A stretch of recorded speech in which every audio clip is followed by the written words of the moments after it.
আসসালামু আলাইকুম প্রিয় দর্শক শ্রোতা, দূরে কিংবা কাছে, দেশ অথবা প্রবাসে যে যেখান থেকে দেখছেন সকলকে জানাই আন্তরিক শুভেচ্ছা অভিনন্দন।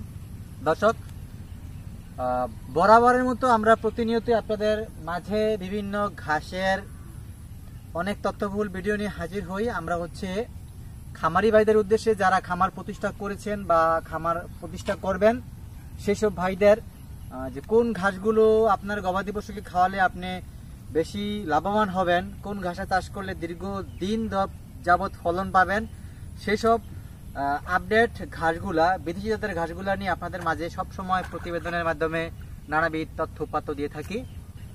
দেখেন, আজকে চলে আসছি আমি ইন্দোনেশিয়ান স্মার্ট নেপিয়ার জমিতে। দর্শক, এই দেখতে পাচ্ছেন এখানে কিন্তু পানি, এই দেখেন এখানে পানি, অলরেডি পানি। এখানে নিম্নভূমি, সবসময় বর্ষার পানি আসে এখানে। আমি সেই জায়গাতেও দেখেন আমি কিভাবে ঘাস চাষ করে বাম্পার ফলন নিশ্চিত করেছি ইন্দোনেশিয়ান স্মার্ট নেপিয়ার ঘাসের।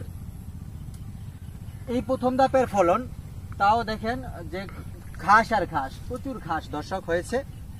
আর আপনারা জানেন, খুব অল্প খরচে অল্প সময়ের ভিতরে এই হাইব্রিড জাতের ঘাসগুলোই কিন্তু চাষ করে ভালো ফলন নিশ্চিত করা সম্ভব হয়। বর্তমান যুগে খামার প্রতিষ্ঠা করা একেবারেই সহজ, যদি আপনার প্রচুর পরিমাণ কাঁচা ঘাসের জোগান নিশ্চিত থাকে।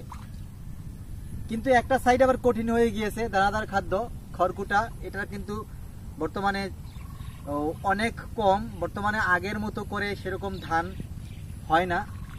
কৃষি নির্ভর দেশে ধান চাষটা কিন্তু এখন আস্তে আস্তে কমে গিয়েছে। সেরকম গবাদি পশু যেরকম আপনার খাদ্যের চাহিদা মেটাতে খড়কুটা দরকার, সেরকম কিন্তু কোনো খামারের কাছে বা কৃষকের কাছে এরকম পর্যাপ্ত পরিমাণ মজুদ খড়কুটা হয় না।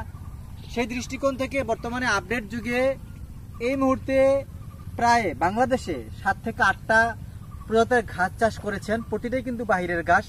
যেমন ইন্দোনেশিয়ার স্মার্ট নেপিয়ার, চীন দেশের যারা ওয়ান হাইব্রিড, আমেরিকান গুয়াতেমালা, তাইওয়ানের সেরা ঘাস তাইওয়ান হাইব্রিড ঘাস, জার্মানের রয়েছে পানির ঘাস, যেমন জার্মান হোয়াইট হাইব্রিড ঘাস। এই ঘাসগুলো প্রতিটাই বাহিরের ঘাস।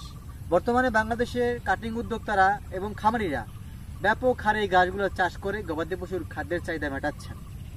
আপনারা যারা স্বপ্ন দেখেন খামার প্রতিষ্ঠা করবেন, বেশি পরিমাণ মুনাফা অর্জন করবেন, মাসে একটা মানসম্মত একটা প্রফিট রাখতে চান প্রতি মাসে, তাহলে আপনাকে অবশ্যই আত্মকর্মসংস্থানে নিয়োজিত হতে হবে।